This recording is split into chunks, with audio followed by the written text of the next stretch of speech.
आप प्रेम भाव से आइए केवल, और अपना अहम, अपना अज्ञान, अपनी जो दुविधा है वो सतगुरु के चरणों में रख दीजिए और देखिए यहाँ ही कल्याण होता है।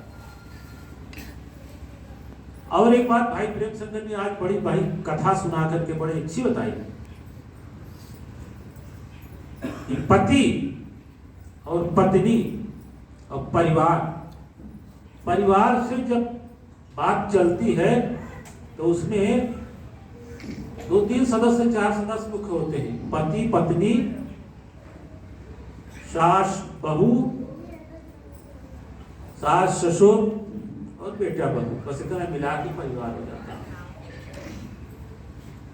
और इसी में जो है जब अनबन हो जाती है, मन नहीं बैठता, तो वही परिवार जो है कहते हैं वो दुखी हो जाता है। तो दुखी ना हो, वो सुख में कैसे परिवर्तित हो, उसी की कला यहाँ सिखाते हैं। अभी भाई साहब ने बड़ा अच्छा उदाहरण दे के बताया कि सीता जी, जब ये कहानी तो काल्पनिक है लेकिन कहते हैं कि ये जगत जननी थी, बहुत प्राकृतिक रूप से थी, लेकिन फिर भी इतना कष्ट सहना पड़ा। क्यों? क्योंकि उन्होंने कई जगह जो है अपने पति की बात का उल्लंघन किया। उदाहरण में दिया उन्होंने, शुरुआत से बताए, जब बन जाने की बात हुई तब उनको कहा गया कि आपको बन जाने का आर्डर नहीं है, आप मत जाइए। सीता जी ने जब कहा कि हम भी चलेंगे राम जी के साथ, राम जी ने कहा कि आपको जरूरत, आपको तो आदेश ही नहीं है, आदेश तो मेरे को केवल हुआ है। वनवास किसको हुआ है? राम को हुआ है, सीता को नहीं हुआ है।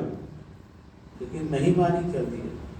नतीजा पूरा विस्तार को बताए, इतना बड़ा जंगल में कष्ट सहना पड़ा। फिर अब उदाहरण दे के समझाए कि जंगल में जब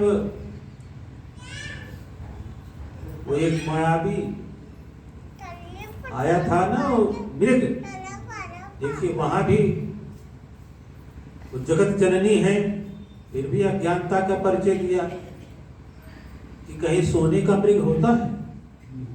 मृग तो जानवर है, सोने का तो हो ही नहीं सकता। लेकिन वहां भी अज्ञानता का परिचय दिया। लक्ष्मण जी ने मना किया। जब उसको मारा, जब लक्ष्मण लक्ष्मण चिल्लाया, सीते सीते चिल्लाया, तो सीता जी ने कहा जाओ भाई उसकी रक्षा के लिए। वहां भी लक्ष्मण ने कहा कि ऐसा भगवान राम के साथ हो ही नहीं सकता, उसको कोई कष्ट हो ही नहीं सकता। लेकिन नहीं, जबरदस्ती उनको भेजा। फिर उसके बाद पूरा कांड ही हो गया, उनका हरण हुआ, फिर बड़ा युद्ध हुआ। कहने का भाव ये है कि जहां सामंजस्य की कमी हो गई वहां दुख आता है। दुख का कारण ही यही, आपसी सामंजस्य करना। एक उदाहरण कबीर साहब का अक्सर सुनाया करते हैं ना। एक आदमी बड़ा दुखी था, उसको किसी ने बताया कि आप कबीर दास जी के पास जाओ, वो सुखी होने का मंत्र बताते हैं। जब उसको किसी ने कहा कि कबीर साहब के पास जाओ, वो सुखी होने का मंत्र बताते हैं, तो ढूंढते ढूंढते कबीर दास जी के पास गया। जाते जाते दोपहर हो गया। कबीर साहब के पास पहुंचा तो कहता है, गुरु जी हम आपके पास आए हैं सुखी होने का रहस्य जानने के लिए। सुखी होने का क्या मंत्र है ये हम जानने के लिए आए। दोपहर हो गया था, कहाँ बैठी समझाते हैं। कबीर साहब ने अपनी पत्नी से कहा, अरे जरा लालटेन जला के ले आना। तो जुलाहे थे, कपड़ा बुनते थे ना, कहा कपड़ा बुनने में दिक्कत हो रही है, दिन के दोपहरिया, जरा लालटेन जला के ले आना। तो अब उनकी पत्नी जो है लालटेन जला के लेके आ गई।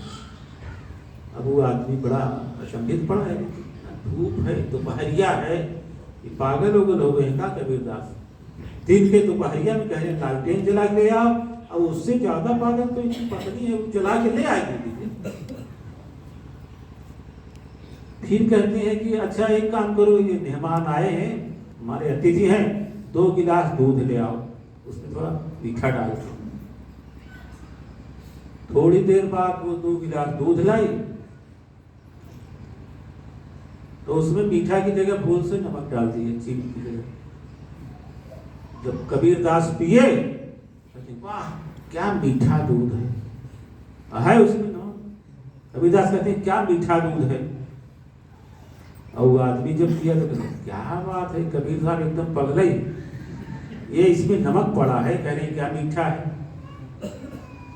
है महाराज, हम आपके पास आए हैं सुखी जीवन का रहस्य माने, आप हमको उल्टे सीधा बता रहे हैं। कहे क्या हुआ?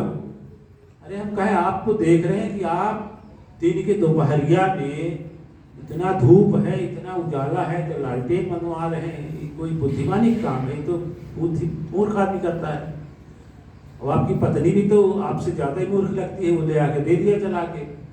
और फिर जब दूध लाई तो दूध में नमक है, अब आप कह रहे हैं बड़ा मीठा है। और हम तो सुखी जीवन का रहस्य करते हैं। कहा यही तो सुखी जीवन का रहस्य है। जब मैंने कहा कि दिन की दोपहरिया में पत्नी से कि एक लालटेन जला के ले आओ, तो उसने ये नहीं पूछा अरे दोपहर में हाय आंखें से कम देखा होगा, दिया जला के ले आई, लालटेन जलाएगी, कुछ नहीं पूछा, सीधे ले आके जला के। ये हमारी पत्नी का स्वभाव। दूसरा बात, जब हमने मीठा दूध कहा तो भूल से जब नमक डाल दिया तो मैंने बड़े प्रेम से उसको मीठा करके पिया, कोई उसमें टीका टिप्पणी नहीं किया। ऐसा ही करो बस सुखी जीवन करो। और वहीं पे अगर हम पहले वाले केस में पत्नी के कहती कि का कम दिखा पड़ेगा, दिन में लालटेन जलाए दिया तब झगड़ा होता। दूसरे केस में मैं कहता अरे तुमको ये भी नहीं समझ आता कि तुम चीनी की जगह नमक डाल दियो। तो दोनों तरफ से सामंजस्य बनाना, यही सुखी जीवन का रहस्य है।